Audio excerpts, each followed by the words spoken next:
All right. Well, a little surprising. Had the cam up, and we have an Eagles roster for this weekend. So just real quickly, decided to go ahead and use that opportunity.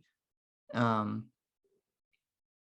so we have a rotated front line, but the forwards, both bench and starting, remain the same. So I knew Pete Folletti and Taufetti are getting the start.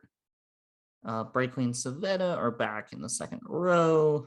Fanon Schultz at 6, Skirmish Ice at 7, and Cam Dolan cleared to return at 8. Thankfully, we saw the line out completely broke down after he went out, and frankly was fairly dominant beforehand. So Dolan's return is important.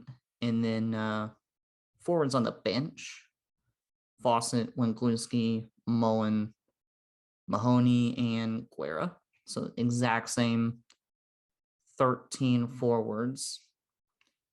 The back line, it gets a little interesting. So DeHaas starts again at 9. McGinty returns at 10 after injury and travel delay held him up last weekend. And from there, things get pretty messy. Ryan Mattias of San Diego comes in at 11, hasn't played since 2018 for the Eagles. Campbell stays at 12. Will Petty moves into the starting lineup at 13. Dyer holds on to 14, and then Baraki moves back to 15. Bench: Nate Augsburger keeps the 21. Will McGee moves back to the bench to accommodate McGinty, and Mike DeBoulis of Old Glory will also get a spot on the bench. It's an odd lineup. I think it's better than last week's, but it's an odd back line. It's great to see McGinty back. No argument there. No argument on DeHaas. So we also got word that Luke Carty was just not cleared for this week after taking a knock last week. Otherwise, I would be a little stunned to see him left out of the starting lineup, much less the whole lineup. We know Mika Cruze still had a little bit of a knock from last week, so not exactly how I would have rolled it out personally.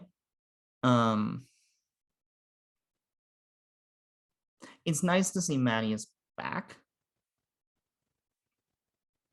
but I would have put him on the bench. The bench construction Gary Gold has used for his back line has been odd, because he lists Osberger as a scrum half wing cover.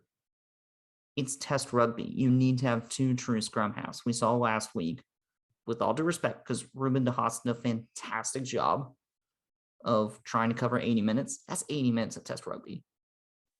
Faf de Klerk does not play 80 minutes. Aaron Smith does not play 80 minutes. DuPont normally doesn't play 80 minutes. It's too taxing of a position. You either have to give something up, or you can't play 80. It's like you have to change your scrum half with your front line most of the time. So for me, seeing Augsburger at 21, what happened to Michael Baska? He's in camp. I haven't heard anything injury-wise. Did a fantastic job. And personally, I think Baska should be at 21. He's better with fastball. He's better with how the U.S. can play when they're using their back line. Granted, we saw a lot more forward play last weekend, but yeah, I would have put Baska at 21, and I probably would have started McGee at 15, moved Brocky back to wing where he normally plays in Super Rugby. We don't know where Austin's going to use him yet, but in Super Rugby, he's been a wing. and then move Mattias to the bench. So you get that traditional backline bench setup of scrum half, 10-15 cover, and then center wing cover. I think starting Mattias on the wing really takes away your options if there is an injury. So not a huge fan of the back. I think it's better. It's definitely, listen, we're adding AJ McGinty back, arguably a top 5 fly half in the world. So it's better. But yeah, the bench, especially for the back line, I have questions. And also it's an interesting point I hadn't thought about a whole lot before. US does not have a lot of wing depth. Because Mattias can play center wing. We're starting him at wing. Augsburger is listed as a scrum half wing, which is the weirdest combination in the world. Dyer, obviously a wing. Kruse is listed as a center wing. And then the only other person listed with a wing categorization is Ryan James. You're not going to start Ryan James in a test match. I'll respect Ryan James. He's an impact bench guy, maybe, but not a starter at this point.